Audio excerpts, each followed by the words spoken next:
మరలా చిగురించబోతుంది. గొప్ప దినాలు నువ్వు చూడబోతున్నావు. నీ యేసుకు సమస్తము సాధ్యమే.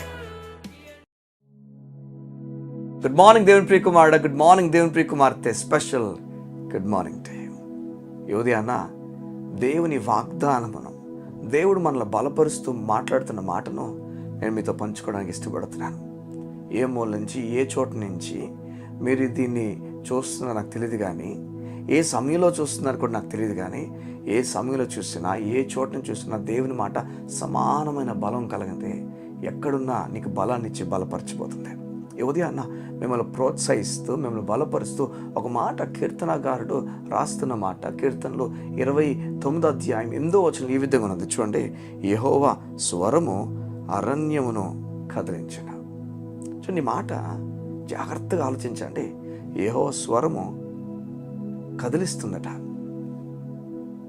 ఏది నీ జీవితంలో కదలకుండా ఆగిపోయింది చెప్పు. నీ దేవుడు చెప్తున్నాడు, కదిలించబోతున్నాడు. దేవుని స్వరం కదిలిస్తుందట. చూడండి, మన చేత్తో కదిలించాలి.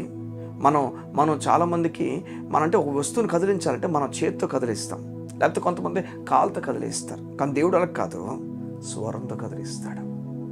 నిజమిదే. నీరు ద్రాక్షరసంగా మారిపోయింది యేసు చెప్పిన మాట వల్ల. పేతురు చెప్తాడు, పేతురు రాత్రి అంతా శ్రమపడ్డావు నాకు తెలుసు, ఇదిగో వెళ్ళు, నేను చెప్పిన చోట వలవి అంటే బైబిల్ చెప్తుంది పేతురట ఆయన మాట చొప్పున వల వేశాడని. సంగమా, ఆయన స్వరము ఈ ఉదయమున దేవుడు తన స్వరము నీకు వినిపిస్తున్నాడు. నీకు చెప్తున్నాడు, నువ్వు భయపడద్దు, నువ్వు పిరికివాడగా ఉండొద్దు, అధైర్యపడద్దు.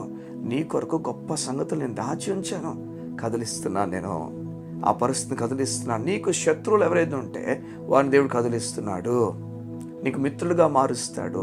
చూడండి, మన శత్రువులు ఎదుట మనకి భోజనమును, మీకు అర్థమవుతుందో ఏం మాట్లాడుతున్నాడు దేవుడి ఉదయాన?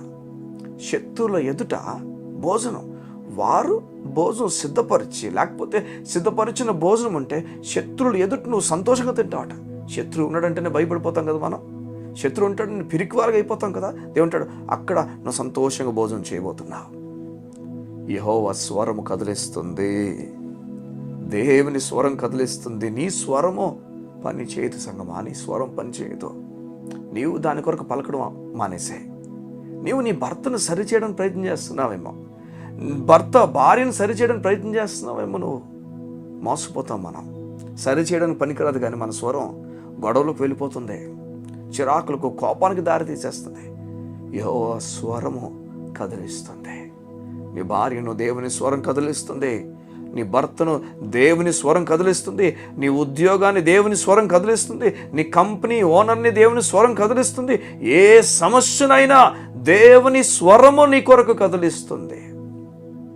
నువ్వు కదిలిపోతున్నావేమో ఈ ఉదయాన్న ఏ విషయంకైనా, నువ్వు అటు ఇటు వణికిపోతున్నావు ఏ విషయానికైనా, నువ్వు నమ్మాలి. దేవుడు నిన్ను ఎలా ప్రేమిస్తున్నాడో నమ్మాలి. ఆయన మనం అటు ఇటు తిరుగుతుంటే ఎక్కడ నిలబడాలో మనకు అర్థం కాక అటు ఇటు సతమతం అయిపోతుంటే మీకు తెలిసి ఏం చెప్పాడు?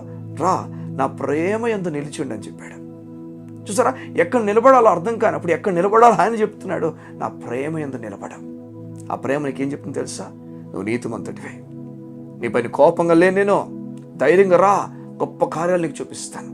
పాపము కొట్టివేయబడింది, శాపము కొట్టివేయబడింది, నీ పైన కోపం కొట్టివేయబడింది. సిలువ నీకు చెప్తుంది, దేవుడు ప్రేమించుచున్నాడు. ఇంకా ధర్మశాస్త్ర సంబంధమైన క్రియల వైపు వెళ్ళడం ఆపేసే. నువ్వు పనులు చూసుకొని, అమ్మో నేను ఈరోజు బాగున్నాను, ఈరోజు బాగలేను, వీటి బట్టి నువ్వు వెళ్ళక యేసయ్య నిన్ను తీసుకున్నాడని ధైర్యంతో ముందుకెళ్ళాం. ఇది స్వచ్ఛమైన ప్రేమ కలిగిన బ్రతుకుతో బ్రతకడం ప్రారంభిస్తాం. ఏ ఉదయం యెహోవా స్వరము కదిలిస్తుంది. ఎన్నో మాటలు నాకు ఈ విషయంలో చెప్పాలని, కానీ ఈ డైలీ డివోషన్లో నేను నమ్ముతున్నాను ఈ కొన్ని మాటలు మిమ్మల్ని బలపరుస్తున్నాయని. సగం కళ్ళు మూసుకుందామా, ప్రార్థన చేసుకుందాం. యెహోవా స్వరము కదిలిస్తుంది. మా ప్రియ పరలోకపు తండ్రి, నీ బిడ్డల జీవితంలో నీ స్వరం సరిపోతుందని నీ దాసునిగా నా ద్వారా వారితో మాట్లాడాం. అయ్యా, ఏ విషయంలో అయితే వారు గలిబిలైపోతున్నారో ఆ విషయాల్లో నీ స్వరము కదిలించునుగాక. యేసు నామములో వారికి విశ్రాంతినిచ్చునుగాక. నెమ్మదిని ప్రకటించు, బలమైన నీ శక్తి ఇప్పుడే ప్రతి పరిస్థితిని మార్చునుగాక. యేసు నామమున ప్రార్థించుచున్నాను తండ్రి.